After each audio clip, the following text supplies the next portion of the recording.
తెలుగులో యంగ్ హీరోలు pan India హీరోలను మించిపోతున్నారు. ఒక్క సినిమాను రిలీజ్ చేసేందుకు ఏళ్లకు ఏళ్ళు సమయం తీసుకుంటున్నారు. ఎప్పుడో హిట్ రిలీజ్ అప్పుడు కనిపించాడు శేష్. హిట్ 3 కూడా వచ్చేసింది. ఇంతవరకు అప్డేట్ లేదు. అదేంటి అంటే గూఢచారి 2 డెకాయిట్ సినిమాలు చేతిలో ఉన్నాయంటున్నాడు.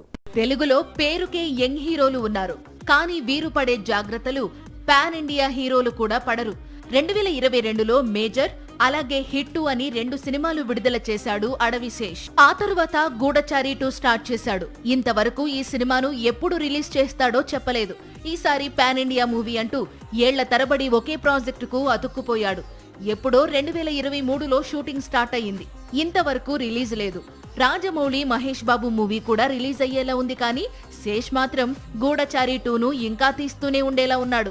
గూఢచారి 2 రిలీజ్ కు టైం పడుతుందనే అడవి శేష్ తెలివిగా మధ్యలో మరో మూవీని స్టార్ట్ చేశాడు.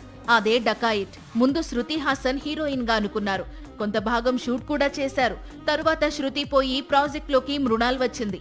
అయినా సరే ఈ సినిమా షూటింగ్ కంప్లీట్ కాలేదు. వచ్చే క్రిస్మస్ కు డకాయిట్ ను రిలీజ్ చేస్తున్నానంటూ టీజర్ రిలీజ్ చేశాడు శేష్. మరి గూఢచారి 2 అంటే ఆ ఒక్కటి అడగొద్దు అంటున్నాడు.